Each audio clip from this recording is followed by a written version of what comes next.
안녕하세요, 북리지입니다. 요즘 제 채널 영상 댓글에 저를 걱정해 주시는 글이 유독 많이 달리고 있습니다. 그 이유는 이 영상 보시는 분들은 이미 들어보셨을 것으로 생각하는데요. 3D 프린팅 유해성 관련 뉴스 때문일 것입니다.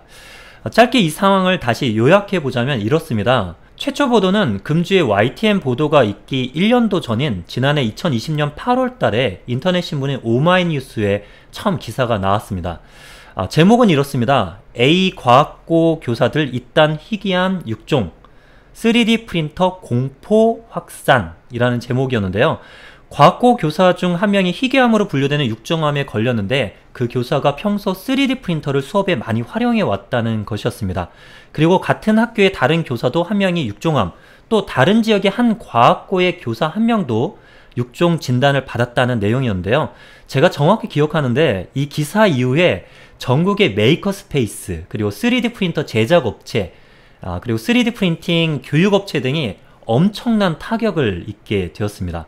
그리고 문을 닫는 사장님들도 주변에 여럿 보게 되었습니다. 그리고 이런 기사가 거기서 그냥 끝난 게 아니고요. 계속 수개월에 한 번씩, 한 3, 4개월에 한 번씩 나왔다가 들어갔다가 하면서 이번에 YTN 뉴스에까지 보도가 된 것이죠. 안전은 아무리 강조해도 지나침이 없다. 저도 그렇게 생각을 하는데요. 저는 가끔의 이런 보도들이 가지고 있는 긍정적인 측면, 순기능이 있다고 생각합니다. 적어도 무분별하게 3D 프린터를 사용해왔던 사람들에게는 안전에 대한 경각심을 분명히 주고 있고요. 보다 안전하게 활용할 수 있는 방법에 대해서 고민을 해준다는 측면에서는 그렇습니다. 하지만 지금의 보도 행태들은 뭔가 좀 잘못되었다고 하는 생각이 크게 듭니다. 문제의 원인을 찾아 그거의 위험성에 대해서 이야기하고 사람들을 보다 안전하게 하기 위함보다는 막연한 공포감을 조성하고 이슈화한다는 측면에서는 그렇습니다. 가습기 살균제로 인한 피해 같은 경우는 분명한 원인이 있고요. 그리고 또한 살균제와 사망의 인과성이 밝혀졌습니다. 그래서 사람들은 가습기 더 이상 쓰지 말아야 하나요? 라고 하는 게 아니라 더 안전하게 가습기를 청소하고 사용하는 방법에 대해서 생각하게 되었던 것이죠.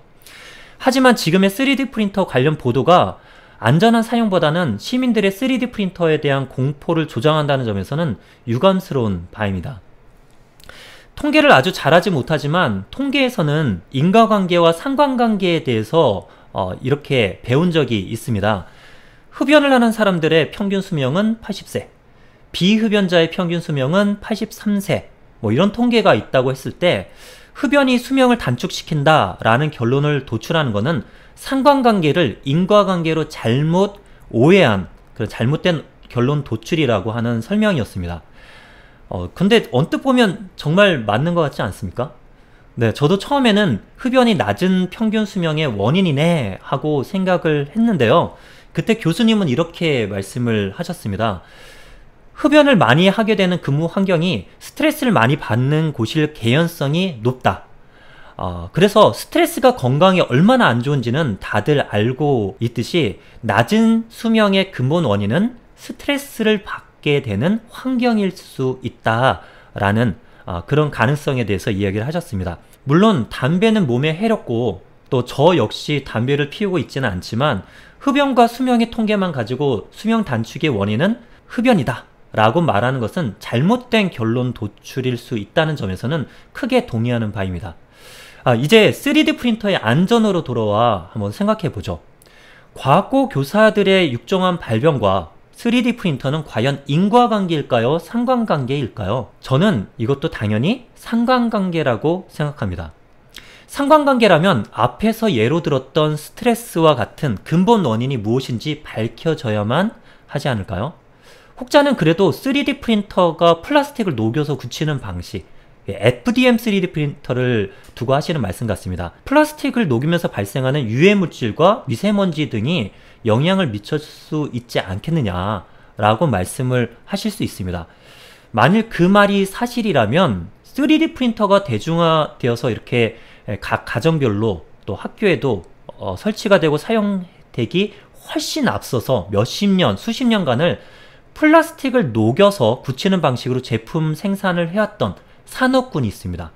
그 산업군으로 찾아가 보도록 하는데요. 거기는 바로 금영사출업입니다. 붕어빵에다가 밀가루 반죽과 팥을 넣어서 딱 굳히면 이렇게 붕어빵이 나오는 것처럼 금형사출이라고 하는 것은 금속으로 만들어진 틀, 금형이죠. 거기에 ABS라든지 PP든지 이런 플라스틱을 녹여서 찍어내는 방식으로 공정이 진행이 됩니다. 이때 엄청난 양의 플라스틱이 녹여지고 그 냄새가 공장 전체에 아주 가득한 작업 환경을 가지고 있는 게 바로 금형사출 산업의 현장인데요. 수십 년 동안 있어왔던 금형사출 쪽에 육종암 진단을 받았던 사람이 있었을까요? 이런 보도는 국내뿐 아니라 전 세계적으로 확인된 바가 없습니다.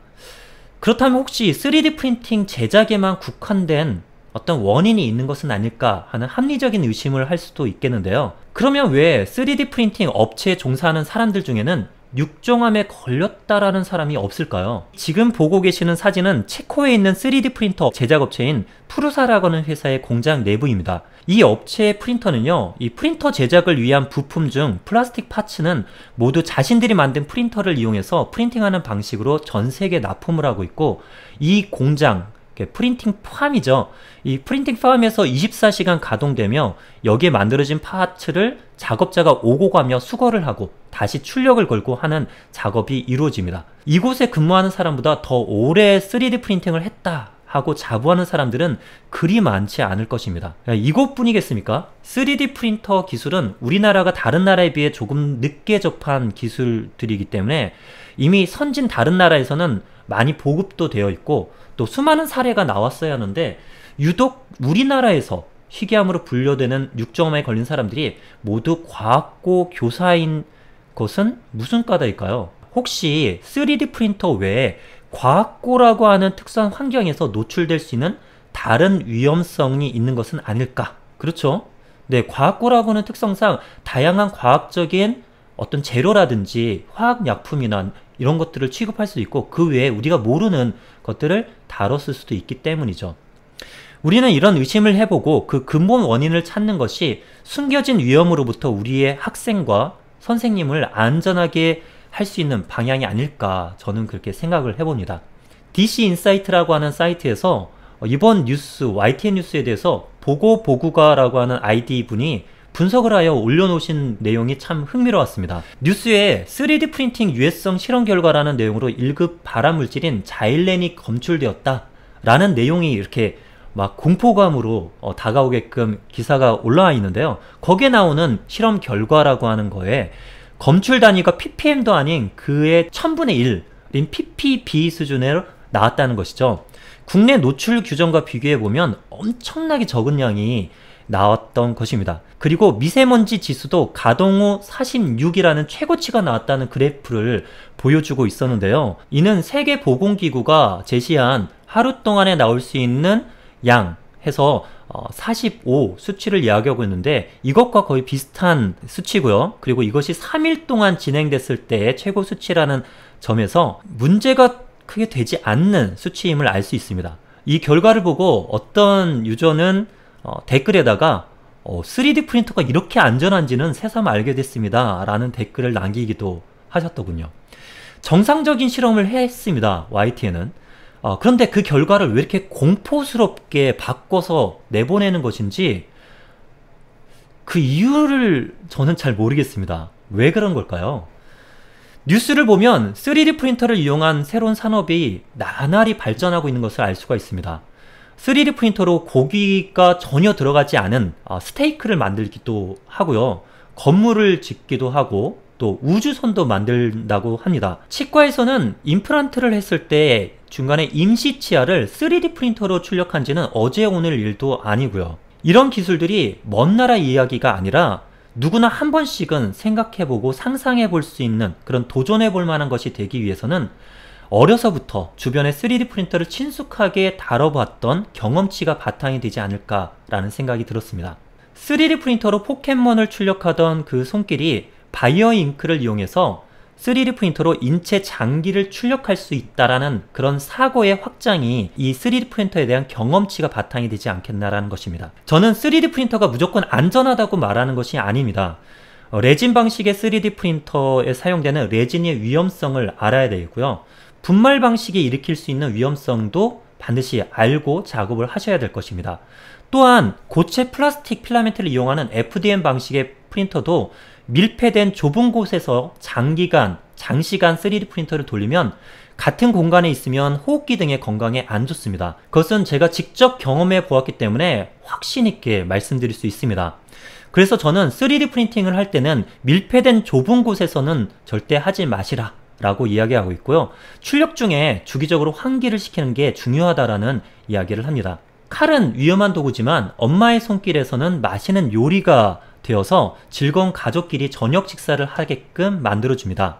3D 프린팅은 미래 사회의 주요 기술 중 하나로 어린 시절에 먼저 경험해보고 미래의 새로운 기술을 만들어낼 마중물이 되어줄 것입니다. 막연한 공포감 조장이 아닌 과학고 교사에게 일어난 육종암 사건의 근본 원인이 무엇인지, 또 왜 과학고에서만 이런 일이 자꾸만 발생되는 것인지 이런 정확한 결과가 나오기를 바랍니다. 그리고 만일 그 원인이 3D 프린터에 관련이 있다면 3D 프린터 자체에 대한 공포심 조장이 아니라 해당 과학고에서는 어떤 회사의 어떤 재료를 사용해야 하는지 그거에 대해서 확인을 하여서 그에 맞는 주의 조치가 지켜지도록 해야 할 것으로 생각합니다. 그렇게 함으로써 안전한 교육 환경이 조성되고 만들어지기를 진심으로 바라는 바입니다. 그리고 저는 안전하고 건강하게 3D 프린터 출력 생활을 잘 하고 있으니 너무 걱정하지 마시길 바라겠습니다. 여러분들도 건강하고 안전한 3D 프린팅 생활 되시기를 바라겠습니다. 모두들 응원합니다.